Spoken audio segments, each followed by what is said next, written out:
Le patron, c'est lui. Le plus beau palmarès du football français, c'est encore lui. Lui, l'adolescent qui découvre le foot à l'âge de 12 ans et qui disputera son premier match en première division 5 ans plus tard. Lui, c'est Didier Deschamps. Certains le disent timide, sérieux, volontaire. D'autres, rigide, susceptible, rancunier. Imperturbable, il trace sa route. Je le retrouve au pied de la Tour Eiffel pour la première fois. Deschamps ne parle pas seulement de foot, mais de lui. Il se définit comme un artisan. C'est pourtant bel et bien un héros national qui va nous accompagner du Stade de France aux Champs-Élysées. Bonjour Didier. Bonjour Michel. Alors on est devant la Tour Eiffel. Vous êtes un peu comme la Tour Eiffel. Vous êtes un monument. Non, quand même pas. Je ne peux pas me comparer à un monument. Je fais partie de l'histoire du football français. Comme personne. Comme beaucoup de joueurs. Non, comme personne. Champion du monde. Oui. On va voir votre palmarès. Personne n'a votre palmarès.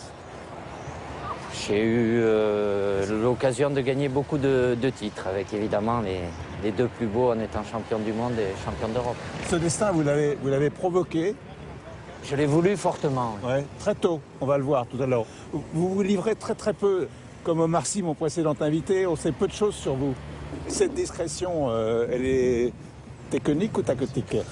Elle est culturelle. J'ai été éduqué comme ça aussi, et avec un esprit très famille, et protéger les personnes qui me sont chères et qui sont importantes autour de moi. Alors on va aller vers la Fédération française de foot. Où est votre bureau? Tout à fait. On ira sur les champs. Oui. Souvenir. Oui. Énorme souvenir. Et puis ensuite au Stade de France, là aussi, où a été votre vie et où est votre vie aujourd'hui, puisque dans le 26 mars prochain, vous allez retrouver le Brésil. Ouais, plein d'œil, longtemps après. Bon, c'est pas les mêmes circonstances, mais c'est vrai que le Stade de France reste un endroit privilégié pour moi comme pour mes partenaires. Vous avez joué dans combien de clubs? Professionnels. Ouais. Qu'est-ce que j'ai fait? J'ai fait Nantes, Marseille, Bordeaux, Marseille de nouveau, Juventus, Chelsea et Valence. D'accord. Et l'équipe de France, c'est au-dessus de tout ça, non? Ah, ça a été le fil conducteur. L'équipe de France a toujours été au-dessus de tout et c'était une fierté. Et à chaque fois, ma première sélection, évidemment, je m'en rappelle, mais à chaque fois que j'étais appelé, que c'était à la première ou à la 100e, ça a toujours été un privilège et j'avais conscience que c'était quelque chose d'extraordinaire de venir représenter son pays. Alors quand on regarde votre palmarès, vous êtes champion du monde, vous êtes champion d'Europe avec l'équipe de France, vous avez gagné la Ligue des Champions avec Marseille, avec Turin, avec la Juventus, vous avez été 3 fois champion d'Italie. Qui a un palmarès supérieur au vôtre? Personne. Et pourquoi on cite toujours plutôt Platini, Zidane que Deschamps? Non, mais eux, ils sont dans une autre catégorie. Eux, c'est de techniciens, de artistes du ballon. Moi, je ne suis pas dans cette catégorie. Dans le football, comme dans la vie, et voilà, on ne peut pas avoir que des architectes, il faut aussi des maçons. Moi, oui. Non, mais c'est vrai, c'est pas quelque chose qui me rabaisse. Moi, j'ai pris conscience très tôt que quand j'étais sur le terrain, je n'étais pas capable de faire la différence sur un geste. Mais je faisais en sorte de me rendre indispensable. Mais j'avais le génie. Ça a commencé très tôt, hein, on le verra oui, tout à l'heure. Oui. Après, j'ai ajouté aussi des forces de caractère, le côté mental. Et après, voilà, j'ai eu Zizou devant moi très longtemps, que ce soit à la Juventus de Turin ou en équipe de France. Et quand j'avais 10 ballons, je lui en donnais 10 et demi, quoi. Parce que moi, je savais qu'avec lui, il pouvait en faire quelque chose. Le goût du secret, c'est ce qui vous caractérise. Vous vous livrez très peu. En privé, c'est différent. Je sais que vous êtes un bon chambreur, etc. Mais, je suis un bon vivant, oui. Ouais, bon vivant. Mais pourquoi ce goût du secret? Est-ce que c'est nécessaire? C'est un choix. Cultiver C'est un choix. J'ai pris cette décision quand j'étais joueur aussi. Après, bon, j'avoue, maintenant avec le recul, quand j'étais joueur, j'avais pire langue de bois que moi. Je crois que ça n'existait pas. Mais c'était une forme de protection aussi. Je savais beaucoup de choses. J'étais capitaine souvent. Je n'étais pas là pour parler de ce qui se passe à l'intérieur du vestiaire, quoi. Mais je dis plus de choses aujourd'hui quand même que je ne les disais en tant que par exemple, là on tourne à Paris, dans des lieux qui ont un sens par rapport à votre fonction, mais pas là où vous habitez, dans le sud de la France ou à oui, je bouge, j'ai plusieurs endroits. Vous n'avez pas voulu? Vous n'aviez pas trop envie qu'on aille... Non, c'est chez moi, donc non, ça reste chez moi. Ouais. pas envie de... D'ouvrir. Non. Non, parce qu'après, si on ouvre, Ouais. enfin, comme je viens de le dire, chacun fait ce qu'il veut, mais si on ouvre, ben après, ça peut inciter les gens à venir chercher encore plus. Moi, j'ai pas envie. Il y a plusieurs adjectifs qui vous caractérisent. Il y a sérieux, discret. Ouais, susceptible, Il y en a vous allez d'autres, mais dire. susceptible, ouais, j'allais y venir. Ouais. Oui, à un moment, mais bon, j'étais un peu plus sur l'impulsivité, la réaction. Aujourd'hui, je prends beaucoup de recul. Qu'est-ce qui fait que vous êtes un leader? Vous avez été un leader très très tôt parce que j'ai vu ça Je suis né à comme ça, 11... je pense. Comment? Je suis né comme ça, je Ouais. pense on est comme ça. À 11 ans, vous étiez capitaine d'une équipe de 13-15 ans. Ouais. Je commençais assez tard, mais voilà, je pense que dans la vie, il y a des leaders et il y a des suiveurs. On ne claque pas des doigts le matin en se réveillant, on dit on va être leader. Après, on se forge un caractère. Ce caractère, je l'avais, je pense que c'est dans les gènes, être leader. Après, ça se développe bien évidemment. Et vous avez toujours été capitaine, tout le temps. Assez souvent. Mais Ouais, bon, même très si bien. j'avais pas le brassard, voilà, c'est plus la valeur symbolique. Les fois où je l'étais pas, j'avais le même rôle. Hein. C'est Et pas quand- le brassard qui m'a poussé à parler plus ou à dire les choses. J'ai toujours agi de la même façon. Ouais. Quand vous aviez 4, 5 ans, 6 ans, comme les enfants qu'on voit, là, qu'est-ce que vous aviez en tête? Je m'amusais. Moi, le football, c'était pas un métier pour moi. C'était un plaisir. J'ai touché un peu à tous les sports. Évidemment, j'ai joué au rugby, puisque venant du Pays Basque, j'ai joué à la pelote basque, je faisais de l'athlétisme, des crosses. Vous avez, en 1000 mètres, vous étiez fort. Hein. Ouais. Vous avez été champion de Ça France m'a de 1000 servi, mètres. ouais. Ouais. À 12 ans, ouais. Ah, j'adorais courir, ouais. Mais ça m'a servi dans ma carrière quand même, parce que j'ai dû courir beaucoup et longtemps. Donc j'avais des capacités d'endurance et de résistance qui étaient importantes. La défaite, vous la haïssez? Oui, ça depuis tout petit. J'ai piqué des colères monstres quand je perdais. Et puis bon, ça m'est resté. Après, on est bien, quand on est dans le sport de haut niveau, on est obligé de l'accepter, mais il faut tout faire pour l'éviter, la rejeter. Alors les philosophes disent qu'on apprend beaucoup dans la défaite. Vous, Oui, non. mais je n'ai pas eu que de la réussite aussi, évidemment. Dans la vie, il faut aussi des moments difficiles et c'est certainement là où on apprend le plus. Oui. Ouais. Parce que l'euphorie de la victoire, quelqu'un m'a dit, c'est dans les plus grandes victoires qu'on fait les plus grandes conneries. Je pense que c'est la vérité parce qu'on perd la notion un peu de tout. Vous On n'avez se pas sent... l'impression que vous avez fait de grandes conneries, vous. Vous avez l'impression que vous lâchez pas beaucoup les freins. Si, j'en ai fait comme tout le monde. Après, bon, des grandes, non. J'ai toujours fait en sorte d'être mesuré et être en maîtrise. J'aime bien maîtriser ce que je fais et maîtriser ce que je dis. Alors là, on va se retrouver au milieu des gens, là, sur ce marché. On va y passer un petit peu Je avant vais me d'aller mettre ma cagoule. à votre bureau. Ouais. Comment vous vivez ça? Parce que les gens vous interpellent tout le temps. Oui, moi, c'est plutôt agréable. Et puis moi, je pars du principe, j'ai jamais refusé un autographe, une photo. Les gens, ils me dérangent pas. C'est Et quelque chose d'important. le regard quoi. que les gens portent sur vous, ça compte? Je ne vis pas à travers le regard des gens. Bon, après, par rapport à mon parcours, évidemment, il y a beaucoup de reconnaissance et tout ça, mais si je ne l'avais pas, je le dis, bon, c'est peut-être facile pour moi de le dire aujourd'hui, mais demain, je suis dans l'anonymat, ça ne me gênera pas du tout. Je ne suis pas à la recherche de la lumière, c'est facile. Certains diront que c'est facile pour moi de dire ça, parce que j'y suis depuis longtemps et je continue de l'être, mais... Bonjour. Comment vous allez? Ça va bien, merci. Tout va bien? Bonjour. Bonjour, madame. Ouais. Oui, oui, Ouais. il n'y a pas de souci.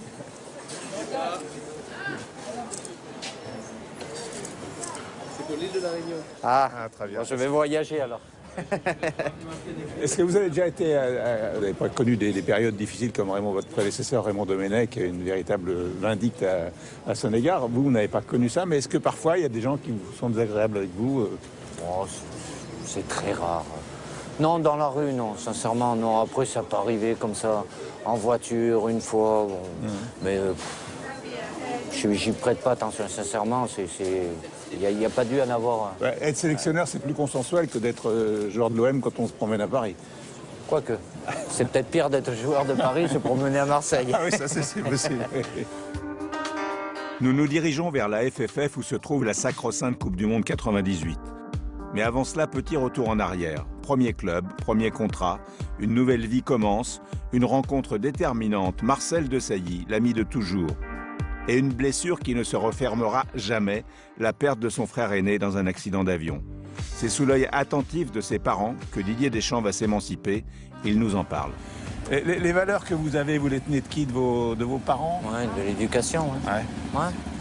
Votre papa, c'est Pierre. Oui. Il était peintre à l'aéroport de Biarritz, c'est ça?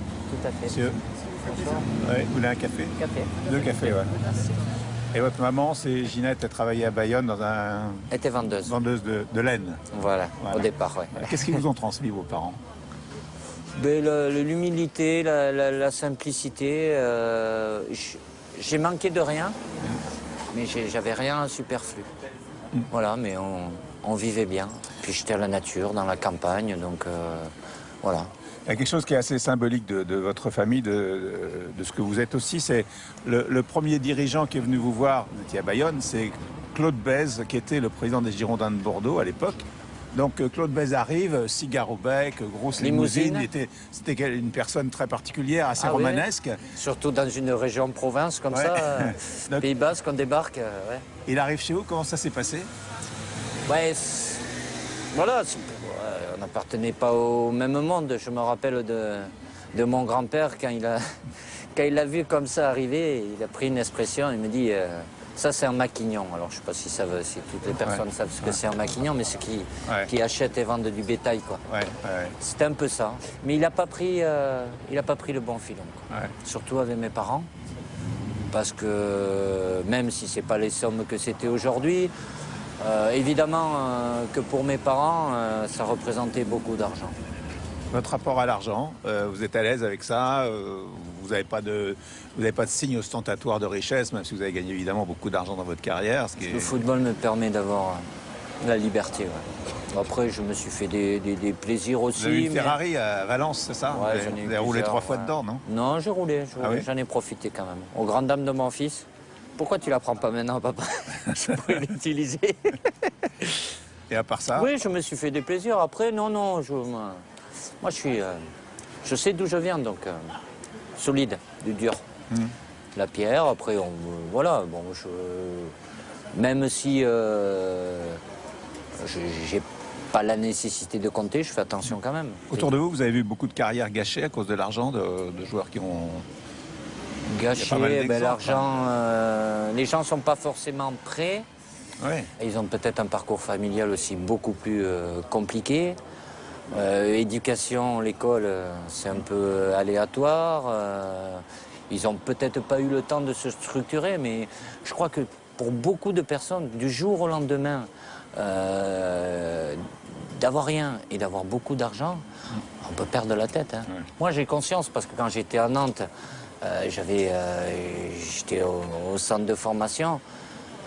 J'avais 15 ans, je gagnais autant que mon papa, qui travaillait même le samedi et le dimanche pour avoir un peu plus de facilité, quoi. Donc. Et puis après, ça a été en augmentant, ça a été toujours en augmentant. Ouais. Quand vous arrivez à Nantes, donc vous avez 15 ans, et bon, on se crée des liens, vous avez été copain très tôt avec Marcel Desailly. Ouais. Et vous avez Marcel Desailly a eu un drame dans sa famille. À ce moment-là, il a perdu son demi-frère. Ouais. Et personne n'osait lui dire que son demi-frère venait de mourir. Et c'est vous qui l'avez fait. On était en stage avec l'équipe de France cadet ou junior à Monaco. Et notre coach, il avait du mal un petit peu. Et je le voyais pas très à l'aise. J'ai dit, ne vous inquiétez pas, je vais lui dire. Mais j'étais proche de lui, donc on se connaissait très bien, donc je sais pas, je sentais que je pouvais le faire, je devais le faire. Et 2 ans après, vous avez connu une douleur personnelle aussi, votre frère aîné qui est mort dans un accident d'avion. Et vous avez dit à ce moment-là, j'étais mûr, enfin, je pouvais supporter un tel choc. On vit avec, on vit sans surtout, quoi. Supporter, ça fait partie des drames, des coups durs de la vie, mais on n'oublie pas. Ça reste, c'est marqué à vie, quoi. Ouais. Cette épreuve vous a appris quoi de la vie? Qu'elle est injuste. C'est le destin, cruel, par moments, mais... Et en l'occurrence, là, très cruel, très injuste. Et on vit différemment. Forcément, ça endurcit encore plus. Pour moi, ça a été difficile, mais je sais que pour mes parents, ça a été encore beaucoup plus... Même aujourd'hui. Pourtant, il y a des années qui sont passées, mais ça reste un moment dramatique, forcément. Souvent, les drames et les douleurs deviennent des moteurs dans la vie. Est-ce que ça a été le cas? Peut-être un peu. Je sais pas, on puise des forces insoupçonnées, des fois. Même si mon frère, il n'était pas du tout sport, voilà, c'était pas du tout son truc. On était totalement différents et de caractère aussi, mais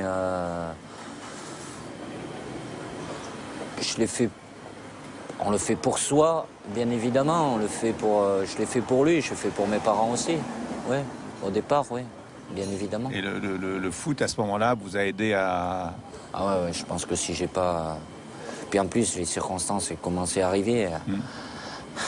Moi, j'étais amené à prendre des avions juste derrière et sans arrêt, quoi. Ouais. Donc, c'est pas... Ça n'a pas été facile, mais...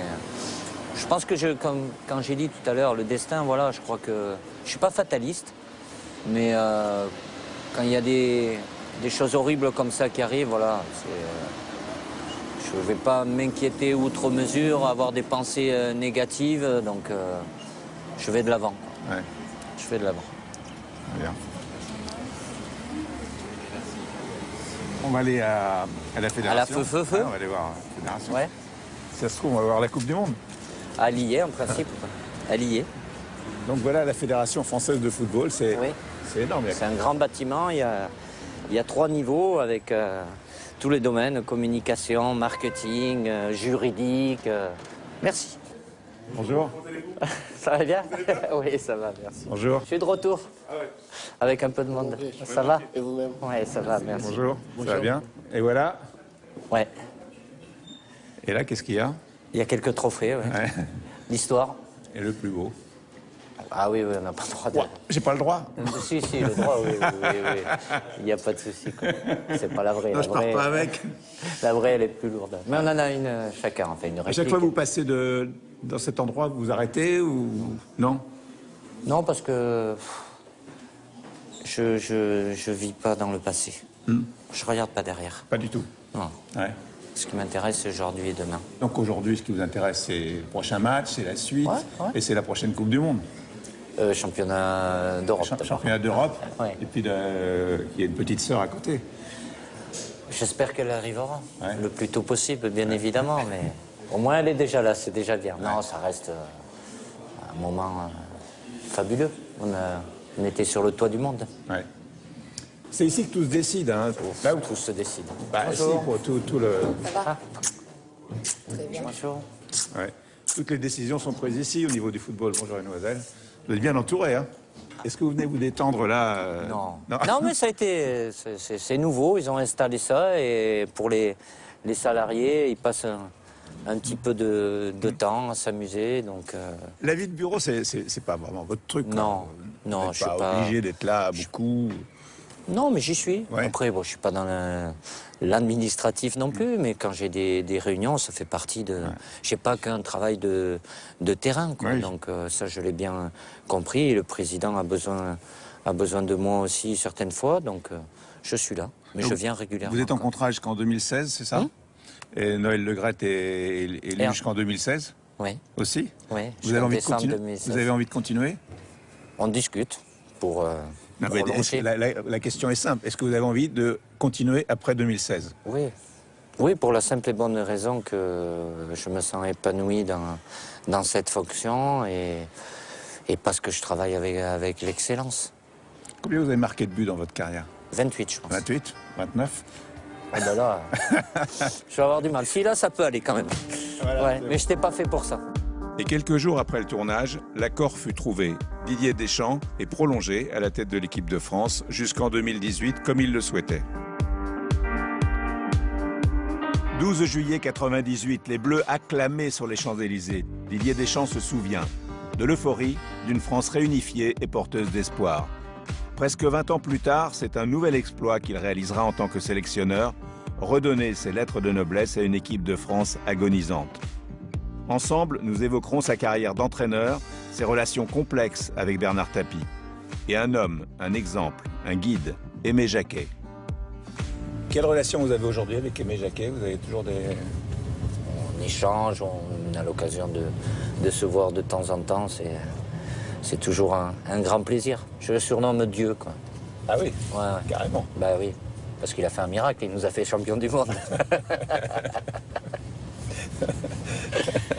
Vous avez beaucoup appris avec lui, vous avez beaucoup échangé. Ouais, c'était une relation de confiance. Lui, respect de l'autorité, et moi je faisais en sorte par rapport aux joueurs de lui faire passer les messages, ce que je ressentais, et que voilà, moins il avait à intervenir, mieux c'était. Si on pouvait nous résoudre les problèmes. Je n'étais pas seul non plus, parce que j'avais des partenaires qui avaient du caractère et de la personnalité aussi. En 98, avant la Coupe du Monde, il n'y a pas grand monde qui y croyait. Enfin, en tout cas, la presse était très dure. Hein. Ah oui, oui. Oh, on peut voir très très dur. Si vous aviez été à la place d'Aimé Jacquet face à la violence des attaques, comment vous auriez réagi? Parce que c'était extrêmement violent. Je sais pas. Je sais pas. Quand on n'est pas à la place d'eux, je juge jamais. Et il y en a beaucoup souffert. Hein. Ah oui, oui. Mais dans sa chair et sa famille. C'est pour ça que sa réaction a été violente aussi. Quoi. Parce que bon, s'il y a un combat qu'il ne faut pas livrer, c'est bien le combat avec la presse. Qu'est-ce qu'il faut faire? Non, je crois que là aussi, je ne sais plus qui m'a dit ça. Si tu les as pas avec toi, ne les ai pas contre toi. Ouais.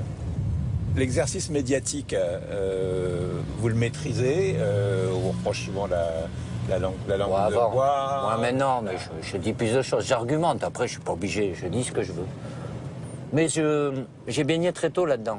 J'ai été confronté jeune à cet exercice-là. Et c'est pas une corvée. Hein. Je prends du plaisir, mais ça se prépare aussi. Et vous aimez ça finalement, non? Ouais, parce que vous êtes maître vous aimez être maître du jeu, vous aimez être le patron, donc être face à... Moi, ça me gêne pas. C'est un exercice, je peux y prendre du plaisir, des fois moins. Vous voyez venir les coups, quoi. Oui, bon, oui, la première question, les 3 premières questions, elles sont gentilles, et puis après la 4e, on me la pose en blanc, en gris, en jaune, en vert.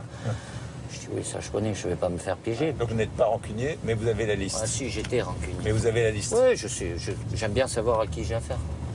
Ouais, après, il y en a que j'apprécie, d'autres que j'apprécie moins, mais je suis professionnel. Je suis pas là pour faire l'unanimité. Hein.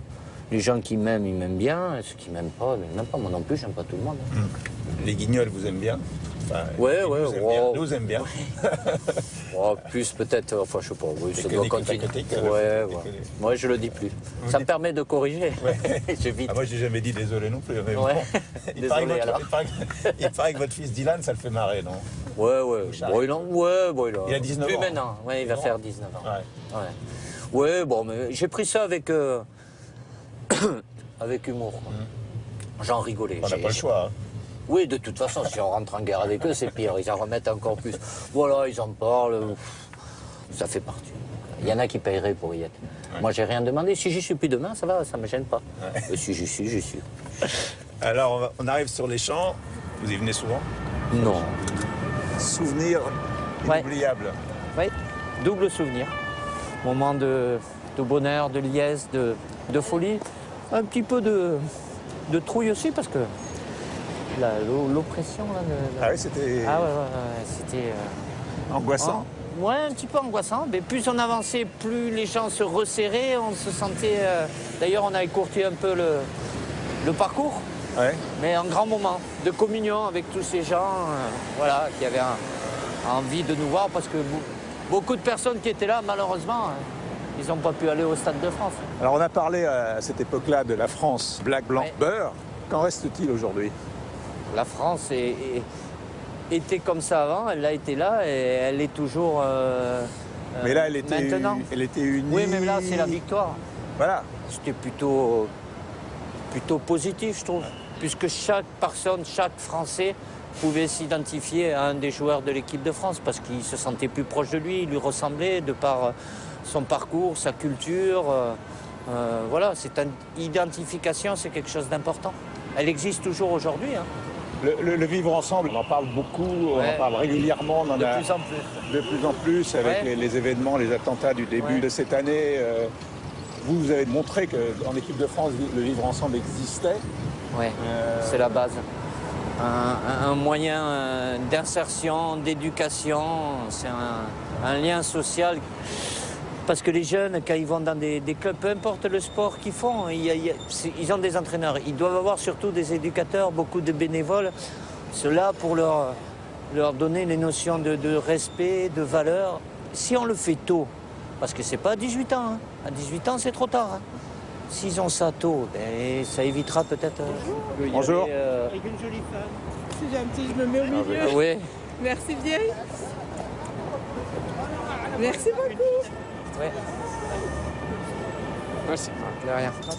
Quelle est votre méthode pour faire cohabiter dans l'équipe de France une vingtaine de stars qui pensent à eux et qui doivent jouer en équipe? Oh, ils ne pensent pas à eux. Aujourd'hui, l'important, c'est le groupe, le collectif. Chacun doit avoir sa place. Et à un moment, il y en a un qui sera plus important que l'autre. Moi, c'est de faire en sorte qu'ils se sentent chacun important.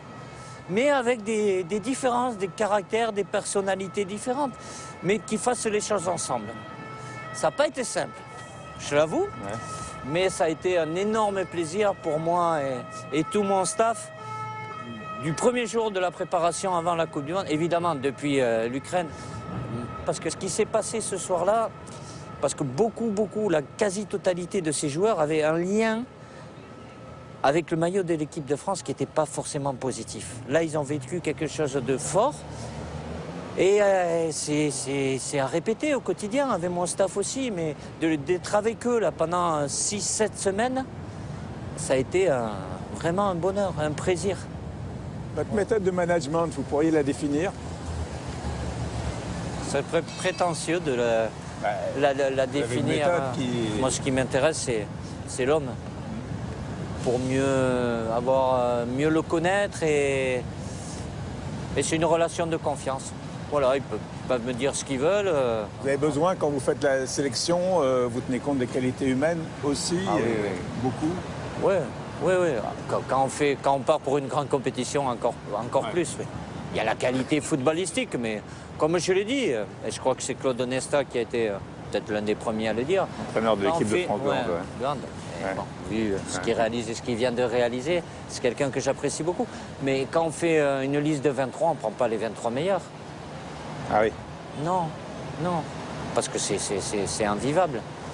Parce que dans l'équilibre d'une équipe, de vie de groupe, et dans l'équilibre de l'équipe aussi, des fois, on peut avoir 2 numéros 1 ou un bis, mais des fois c'est bien qu'il y ait le 2 qui mette le titulaire, entre guillemets, dans de bonnes conditions, quoi. Vendeur de journaux là.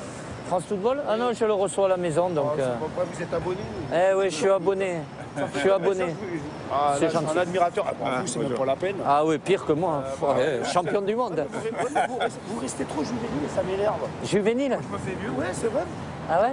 Que ce soit sur le petit grand écran ou au stade, partout, là, franchement, je trouve... Je sais pas si vous avez les bonnes lunettes. Si je suis astigmate et je commence à être presby. Ah, oula. Voilà, on rentre dans les détails. En tout cas, je suis très content de vous rencontrer. C'est gentil. D'accord. Merci. C'est gentil. Merci. Quelle est la difficulté principale de la fonction de sélectionneur? Choisir. Ouais. Dans l'absolu, je voudrais faire plaisir. Je sais que je fais pas L'embarras du plaisir. choix, c'est quand même le meilleur des embarras. C'est pas l'embarras du choix, mais c'est un choix humain. Ouais. Donc ça a des conséquences. Est-ce qu'à la Coupe du Monde en 2010, quand les joueurs ne descendent pas du bus, est-ce qu'avec vous, ils seraient descendus? Ça serait prétentieux, je sais pas, de dire non, avec moi, ça se serait pas passé comme ça. Après, j'essaye toujours de comprendre. Je veux pas juger. Voilà, il y avait ils étaient dans une bulle sans se rendre compte. Voilà, ça les a dépassés. Ça les excuse pas, bien évidemment. Sans trahir de secret, je savais. La veille, je savais qu'il allait se passer quelque chose. Ah, vous saviez? Ouais, j'arrive, je crois. Ouais. Je connais du monde. J'aime bien savoir ce qui se passe dans la maison d'en face. Je ne suis pas voyeur, mais voyeuriste. Mais... Comment vous saviez? On arrive toujours, ce qui se tramait un petit peu, qui voulait qui voulait marquer le coup par rapport à ce qui s'était passé. Alors évidemment, c'est... Et vous saviez la veille qu'il n'allait pas... Ouais, enfin, d'une manière ou d'une autre, qu'ils allaient manifester leur désaccord. On en est encore à reparler de ça, pourtant j'avais dit que je reparlais plus de ça. Mais bon, il y a eu un avant, un après. Il y a des choses dans le football dont on ne peut ça a pas marqué parler. L'histoire du foot français, il y a un avant 2010 et un après 2010. Voilà. Ouais, parce que l'image a été désastreuse et voilà, après... Mais le sachant la veille, vous n'avez pas pu faire quelque chose pour que ça se fasse pas. De quel droit? Je sais pas. C'est pas ma... Non, c'est pas... Vous étiez où? C'est pas de... Ouais, j'étais chez moi. Dans le sud. J'étais en vacances, ouais. J'étais en vacances. Oui. Hein? Allez. On n'est pas français. C'est pas grave. On est portugais. Il n'y a pas de Avec souci. Cristiano Ronaldo, Oui, Mourinho. ça je connais, oui. C'est tout ce monde-là. Ouais, Ne soyez pas si méchants quand vous allez jouer contre nous. ouais. Ça va, c'est un match amical. donc. Bonjour. Ah, vous êtes bien à la télé, hein? Merci. Comment allez-vous? Votre stylo, il est fatigué, quoi. Voilà, attendez, on va vous en donner un autre. Voilà. J'ai fait un trou, mais Bien, hein. j'ai fait un tacle sur le... Et on est bien, hein, quand même, Hein? l'OM. On est toujours deuxième, hein? Ah, l'OM, ouais. Ouais. Et devant la boutique du PSG. C'est bien. Alors on va s'arrêter une deuxième fois avant de partir au Stade de France. Ouais, ici. Là, voilà, Ah. là. Bonjour, messieurs. La carrière d'entraîneur, c'est logique, quoi. Parce que quand on arrête la carrière de joueur, on dit souvent c'est comme une petite mort, c'est un vrai choc, c'est une autre vie qui commence. La première vie s'arrête. Ouais. Je pensais au départ couper 2-3 ans, Ouais. profiter, et puis voilà, les circonstances ont fait que, avant même que je m'arrête, j'ai eu cette possibilité-là. Mais j'avais choisi autre chose. Ouais. Vous voulez le savoir, non, Michel? Ouais. Hein, je devais être consultant. Vous vouliez faire quoi alors? Non, ben, j'avais un accord avec une chaîne de télé, ouais, pour être consultant. Ah oui. Pendant 4-5 ans, ouais. Et puis la proposition du président Campora est arrivée pour être entraîneur à Monaco. Donc j'ai réfléchi et puis... Donc en fait, vous n'avez pas voulu venir au PSG avec moi, vous n'avez pas voulu être consultant ouais. à Canal avec moi. Et je fais l'émission Ah, bon, aujourd'hui. ça va, alors.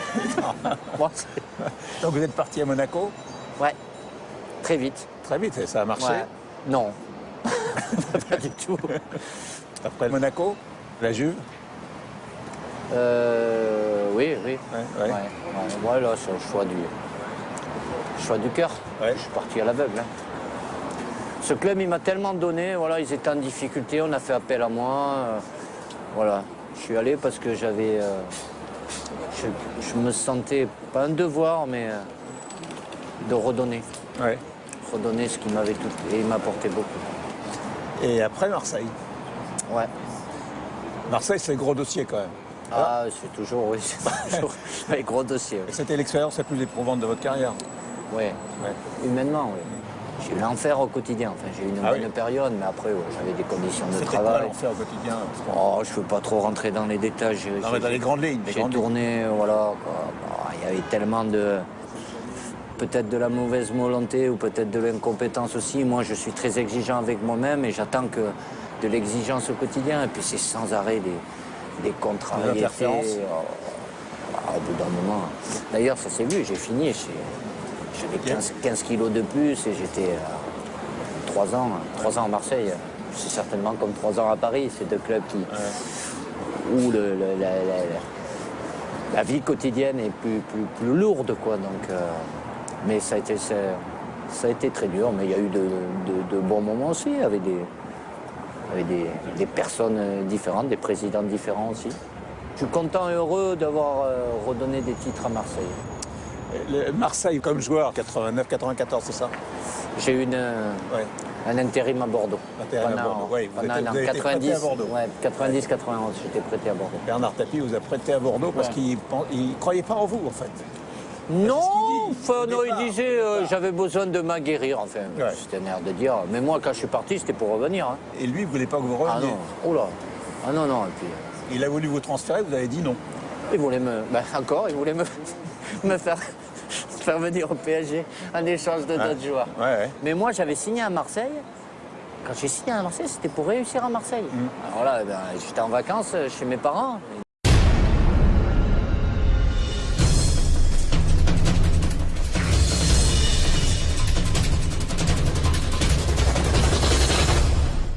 compétition, c'était plutôt animé. Hein. Puis il n'a pas l'habitude qu'on lui dise non. Mais je lui dis non, mais c'est pas grave. Même s'il y a eu certaines, des menaces, il me dit ouais, par rapport à ma carrière, tu joueras pas, tu seras en réserve. Je dis non, mais j'ai signé, je vais réussir à Marseille. Il vous a dit, si tu reviens à Marseille, tu joueras en réserve. Oui, bon, et puis d'autres choses sympathiques quand Bernard Tapie, comme... Et vous n'avez pas lâché. Je n'avais pas lâché. Et vous êtes devenu capitaine. Et vous avez gagné la Coupe d'Europe. La Ligue des Champions, et les grandes oreilles. Ouais, voilà. Vos relations avec Bernard Tapie, il y a une espèce d'amour-haine entre vous, non? C'est pas moi, mais ça a toujours été le président. Au départ, c'est ça qui m'a... Je suis arrivé sur l'Euphorie de Nantes, j'avais 20 ans, il m'avait acheté 17 millions de francs à l'époque. Aujourd'hui, c'est ridicule. C'était colossal, quoi. Je suis arrivé, l'Euphorie, et puis après, j'arrivais pas avec lui. Il m'impressionnait trop, quoi. Ah oui? Ah ouais, je me sentais pas libéré, quoi. Jusqu'à ce que je me dise, il est comme tout le monde, et puis voilà, mais bon, c'est un bouillant, un impulsif, voilà, il est quelqu'un de très dynamique. Est-ce qu'aujourd'hui vous avez encore des contacts avec lui? Ça peut arriver, je n'ai pas fréquemment, je suis dans ma vie, il est dans la sienne, mais je pas. Bon, alors Marseille, il y a la zone d'ombre. Bon, aujourd'hui, la roue a tourné, les gens ont été sanctionnés sur le match VAOM. Bernard Tapie, Jean-Pierre Bernès, qui était directeur sportif, qui est votre ami, qui est votre agent aujourd'hui, il a payé la note. Ouais. À ce moment-là, vous n'avez jamais été inquiété. Et pourtant, même Bernès disait, mais tout le monde savait, Deschamps savait, De Sailly savait. Tout le monde savait. Entre ce qui pouvait se dire et ce qu'on savait, il y a un peu un côté... mythomanie un peu là-bas. Par moments, c'était les excès, mais certainement qu'il y a eu des excès, il y a eu des erreurs. Donc, après, dans le monde du foot, on sait beaucoup de choses. Est-ce que c'est intéressant de tout dire? Je crois pas. Vous pensez qu'il vaut mieux pas tout dire? Non, toutes les vérités sont pas bonnes à dire. Ça, j'en suis convaincu. Mais c'était une période très, très tourmentée parce qu'on a été confronté à la justice, et c'est là où on se rend compte. Après, le fait d'interroger, de répondre, c'est la récupération médiatique. Parce que je me rappelle bien, bon, on était en stage en montagne, on est venu nous chercher pour être en garde à vue et tout ça. Et la garde à vue, on l'avait fini à 16h de l'après-midi ou 17h. Et on était là, on attend. Bon, et qu'est-ce qu'on attendait? Que le journal de 20h puisse ouvrir avec l'affaire OM. Et dès qu'ils ont ouvert, nous ont... Ah, j'ai dit non, vous n'avez pas le droit, on n'est pas des otages. Mais bon, c'est tout ce battage médiatique. Mais bon, forcément, ça a été dur à vivre. Il y a des gens, évidemment, qui ont souffert beaucoup plus que moi, qui ont payé.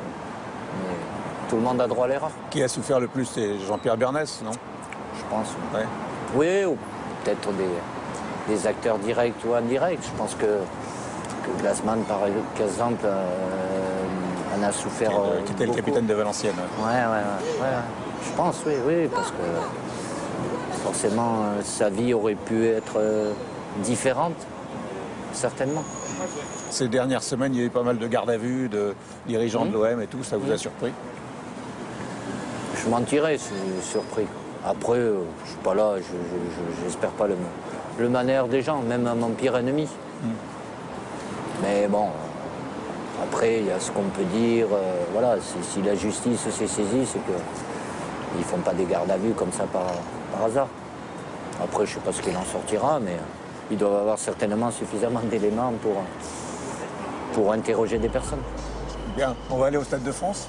Magnifique. D'accord. Très bel endroit. Et alors, vous allez voir, si tout va bien, oui, on a le bus de l'équipe de France. Magnifique. Que s'est-il passé dans ce bus qui les menait à la victoire? Pourquoi, à ce moment précis, les Bleus savaient-ils déjà qu'ils seraient champions du monde? Didier Deschamps nous raconte ces moments précieux, les vestiaires, le match, la coupe et l'équipe du Brésil qu'il retrouvera le 26 mars prochain. Dernier tour de piste pour celui qui considère le Stade de France comme son jardin. Quand vous partez vers le Stade de France pour la finale, quelle sensation vous avez? Vous êtes entouré de caméras, on a vu tout ça dans les Bleus. On était déjà remontés comme des pendules, mais bon, on a eu la sensation qu'on avait rendez-vous avec l'histoire et que voilà, c'était notre jour, quoi. Souvent dans le bus, on a une idée qui est plus ou moins juste, hein. On pressent un peu ce que va être le match. On ressent quelque chose, comment est l'équipe, comment sont les joueurs. Ouais, on avait cette force en nous. On ne pouvait pas laisser passer cette opportunité-là, quoi. C'était notre sort. Vous étiez sûr de gagner? Ouais. C'est rare, C'est prétentieux de dire mais ça, mais pouvez au le fond dire. de nous, ouais, on a toujours été habités par ça, Ouais. qu'on allait être champion du monde. Tous les cortèges qui suivent, ça vous... Ah, ça donne encore ça plus. donne encore, ça compte. Ah oui. Parce que là, c'est les... Je ne vais pas critiquer encore ceux qui étaient au stade, mais les vrais supporters. Ouais. Donc, c'était noir de monde, quoi. C'était de la folie, quoi. Ouais. Mais c'est magnifique. Et dans le bus, l'atmosphère était concentrée, détendue. C'est important, ça aussi. Oui. J'ai retenu ça de Bernard Tapie. L'important, c'est d'être concentré et décontracté. Oui. Et de ne pas être déconcentré et contracté. Donc, Ouais, pas griller pas vider le réservoir avant le match. Ouais, bon, même si on y pensait, hein, la nuit qui a précédé le match, ça n'a pas été une grande nuit. La sieste a été plutôt légère, mais il y a une excitation qui est là, l'adrénaline, elle monte. On se rapproche du moment de vérité, quoi. Avec l'équipe de 98, vous avez gardé des relations avec quelques joueurs? Oh, ce que je revois le plus, il y a Marcel, Lisa. Lisa, Pays Basque. Ouais, puis bon, puis parce plus qu'il que est ça, dans les médias aussi. Et Ouais. puis bon, c'est au-delà de la relation qu'on a eue, et c'est pas toujours évident, parce que maintenant il est dans un rôle de consultant et par rapport à ma fonction, mais voilà, il est dans son rôle, mais humainement, ça changera pas notre relation. Franck Leboeuf aussi. Après, j'ai l'occasion un peu Yuri, de croiser Yuri Djorkaeff aussi. Ouais. C'est Diomède. Bon, on se voit pas régulièrement. 2018, ça fera 20 ans. Ouais. Après la victoire. C'est un anniversaire, ouais. Ouais, l'anniversaire. Et aussi, c'est la Coupe du Monde. Oui, en Russie, ouais. Oui. Alors. Oui, je sais, oui. Ah, oui. Mais bon, c'est trop loin, ça. Oui, c'est un peu trop loin. Non, moi, j'ai... Là, vous êtes l'Euro. 2016. 2016, voilà. l'Euro. Voilà. D'accord. Là, on voit la pancarte Stade de France. Donc, ouais, il est là. Ouais. Il est là. Et quand vous le voyez, ça vous fait rien, non? Si. Si. Ça me fait toujours quelque chose. Quand je passe, je le salue. Ouais. Non, mais ça représente beaucoup, quoi. Donc, c'est toujours un plaisir de revenir là. Là, quand on va arriver sous le stade, dans le tunnel. Ouais. On se rapproche. Vous êtes coupé du monde à ce moment-là? Non. Enfin, coupé du monde, on est un peu dans notre bulle, mais non. Bon, il y a de tout. Moi, j'en ai vu. Vous pouvez encore téléphoner ah oui. juste avant dans le bus. Moi aussi, je le faisais. Donc. Ah oui. Bon. Vous appelez qui à ce moment-là? Ma femme. Ah oui? Toujours, ouais. Bon, je vous laisse passer devant parce que là, c'est vous le guide. Hein. C'est moi le guide. Oh. Ah bah oui. Bien, vous allez jouer les guides de luxe. Là, vous êtes chez vous. De luxe. Plus que Chez quiconque. moi. Ah bah si. Ouais. Si. Bel endroit. C'est là où c'est écrit Magnifique. l'histoire. C'est là où se continue de s'écrire l'histoire avec vous. Alors là, c'est le vestiaire où vous étiez là? Pour la finale. Pour la finale. Parce qu'on était l'équipe visiteuse. C'était la finale Brésil-France et non pas France-Brésil. Ah oui. Donc c'est devenu un musée là. Votre place, c'était où? Là-bas. Là? Boule. Vous l'aviez choisi? C'est bien. Bien. Là? C'est bien parce que j'ai pas tourné la tête quand j'ai à parler. D'accord. De là, je vois tout le monde. Mais comme joueur, hein? Je parle. Oui, comme joueur. Ouais, ouais. Si j'ai à parler, si je me mets là, il faut tourner à gauche, à droite. Ouais. Là, j'ai tout le monde. Voilà, j'avais l'habitude. C'était comment pour la finale? C'est silencieux? Avant la finale, c'était quand même. On sentait qu'on jouait pas un match comme les autres. Ouais. Donc, L'euphorie du stade, vous la sentiez là? Vous l'avez senti? Vous la on pressentiez? l'avait senti avant. Là, Ouais. là, c'est calme. Là. On est dans notre bulle. Là, c'est l'intimité, quoi. Qui était à côté de vous? Marcel, il devait pas être trop loin, je pense. De Sailly n'est jamais très loin avec Non, vous. jamais très Depuis loin. l'âge Ouais. de 15 ans, quoi. Ouais. Ouais. On voit les adversaires qui arrivent de l'autre côté. Avec le protocole, oui. Oui. Les crampons, les hymnes, donc on est côte à côte. Là. On est déjà dans le défi, quoi. Là, vous allez retrouver le Brésil Ouais. le 26 mars, ici. Mhm. On va attendre 3-0, quoi, évidemment, mais c'est un peu... Si seulement. Ça reste la fiche prestigieuse, même si le Brésil a raté sa Coupe du Monde. Raté, bon, ils ont eu voilà, raté, cette quand même. demi-finale voilà, qui a été catastrophique Ouais. pour eux. Après, pour eux, un mondial réussi, c'était le gagner, parce qu'ils ont eu une histoire qui est tellement importante et forte. Pendant la finale, vous regardiez Aimé Jacquet de temps en temps ou pas? Non. Oh, je me concentrais, je regarde même pas autour. Ouais. Il n'y avait qu'une chose que je regarde, le ballon. Et jamais le perdre de vue, jamais tourner le dos. Ouais. En toutes circonstances. Vous dites que vous ne regardez pas ce qui est dans les tribunes, mais en 98, il y avait quand même votre famille qui était là. Vous saviez où était votre famille. Ouais. Votre mère et votre fils n'étaient pas là. Votre fils était petit. Non, ma maman gardait mon petit-fils, Ouais. qui était tout petit, il avait 2 ans. Et puis lui, Ouais. le football à 2 ans, il n'aimait pas. Ouais. Parce que le football, c'était synonyme que son papa est parti. Ouais. J'aime pas le football. Et maintenant plus. Ah oui, il aimerait bien. Il aime le foot. Quand vous avez gagné la Coupe du Monde, votre mère a dit c'est pas Qu'est-ce qu'elle a c'est dit? pas Elle a rien vrai. dit. C'est pas possible qu'elle ait gagné, qu'elle ait parlé, ma mère. Si, ma si, maman. elle a dit. Ah bon? Elle a dit c'est pas vrai, il nous a fait ça aussi.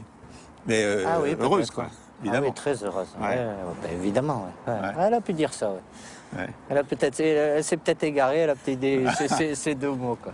La France aurait pu être allée en finale de Coupe du Monde ensuite. En 2006. Oui, oui. Ouais. Et elle aurait pu gagner. Bah oui. Le coup de tête de Zidane, vous n'avez jamais exprimé là-dessus. Non. Non, bon, exprimer c'est dur parce qu'après je veux pas juger les personnes. Zizou, je le connais très bien, humainement aussi. Après, j'espère qu'il m'en voudra pas, mais je sais pas si je l'ai déjà dit. C'est Zizou. Il est comme ça. Je l'ai eu, j'étais à ses Vous côtés. n'avez pas été surpris. Surpris, il sait très bien qu'il n'avait pas à faire ça à ce moment-là, mais il a ce côté impulsif à Turin, à la Juventus, il a eu par moments aussi. C'est pas la seule fois où il a été exclu, quoi. Alors évidemment, il est sujet à provocation, voire à agressivité qui peut être proche de l'agression par moment. Et je vais pas retenir ça, ça fait partie de son histoire. C'est la fin, malheureusement, mais il y a tellement d'autres choses beaucoup plus belles. La finale de l'Euro sera ici. Ouais. Ouais. Notre premier match sera là. Donc là, aussi, vous match allez d'ouverture. et remonter les marches pour le titre. Si seulement. En 98, c'est vous qui étiez en tête, Ouais, capitaine. ouais, Vous allez chercher la Coupe du Monde. ouais. Vous montez les marches. Ouais, On les j'ai remonte. pris le temps. Ouais. Là, on a envie de suspendre le temps. Ouais. Bah oui, ça passe trop vite. Hein. C'est là-haut. Ouais, c'est le protocole. y va. Allez, on y va. C'est le protocole, ouais. Les médailles et puis attendre et le privilège d'avoir été capitaine, de la lever en premier, quoi. C'est Platini qui va vous la remettre. Oui. Oui. On vérifie. Ouais. On vérifie. Allons-y. Je suis grand, là. Hein.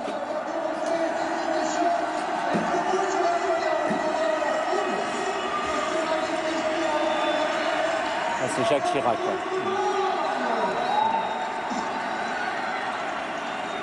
Le protocole, on l'a cassé, comme d'habitude. Hein.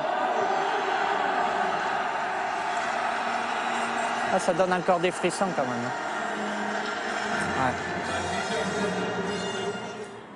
C'est très fort. Il hein. n'y a rien. Il n'y a rien qui est au-dessus. Platini vous dit. Alors, est-ce que c'est vrai ou pas vrai? Vous allez me le dire. Platini, Pas là, pas là. C'est dans le vestiaire. Je Dans pense le que c'est vestiaire, ah oui. je pense. Ouais. Il vous dit quoi exactement? Ah si, c'est bien, c'est rigolo. C'est bien, non, c'est Ouais, pas bah, rigolo. Si, bah, si. Non, Si, il vous dit, alors... il me dit, ouais, t'imagines, un truc comme ça, ouais, t'imagines, il a fallu que j'organise la Coupe du Monde pour que vous la gagniez, quoi. Et là, bah, bête, voilà, comme j'avais de la répartie, je lui ai fait cette horrible réponse qu'il a un peu glacée. Ben, je lui ai dit, ben, t'as bien fait, t'étais à ton poste, toi pour organiser et nous joueurs pour la gagner, quoi. Ouais, j'étais con. C'est vrai. Ouais, c'est ça un m'est bon mot, venu. c'est un bon mot. Mais Ça bon, c'est m'est un venu autre- comme ça, je vais pas lui dire Vous ça. en avez voulu un petit peu? Je sais pas. Ouais. Peut-être, en plus, bon, j'ai beaucoup de respect pour lui parce que c'est lui qui m'a fait devenir international, c'est lui qui était sélectionneur, ouais. quoi. Donc, j'aurais pu éviter, mais je l'aurais pas fait, mais bon, c'est parti. Vous aimez bien chambrer. Hein. J'aime bien avoir le dernier mot. Bien, on arrive bientôt à la fin de cette émission avec vous. La plupart du temps, derrière chaque grand homme, il y a une femme qui Ouais. compte. Donc Bien évidemment. votre femme compte beaucoup, on a cru le comprendre. Ouais. Elle s'appelle Claude, vous l'avez rencontrée à Nantes très tôt, très jeune. Elle faisait des études orthophonistes à Nantes. Ouais. Ouais. On s'est connus très jeune et je me suis marié très jeune. Vous êtes marié, vous n'avez pas besoin de la demander en mariage devant la caméra. Non, non, c'est pas ma façon de faire, ni la sienne d'ailleurs. Non, après, chacun est libre. Hein. D'ailleurs, quand il y en a qui le font, ça ne marche pas. Freine des rats, Ouais. ça ne marche pas toujours. Ouais, c'est vrai. Ouais. Mais déjà, l'idée de le faire, elle me viendrait pas. Quoi. Non. Et on peut dire que techniquement et tactiquement, ça s'est bien passé aujourd'hui? C'était très agréable. J'ai dit certaines choses. Certainement pas assez, mais on va pas trop ouvrir quand même. Hein. Merci Didier. Merci Michel. Beaucoup. C'est un plaisir. On va quitter le stade, on y reviendra avec vous. Le match est fini. Ouais. Vous n'avez pas donné de pronostic pour France-Brésil. Hein? Jamais de pronostic. Je suis très mauvais au pronostic. Ouais. On va tout faire pour gagner quand même. Hein.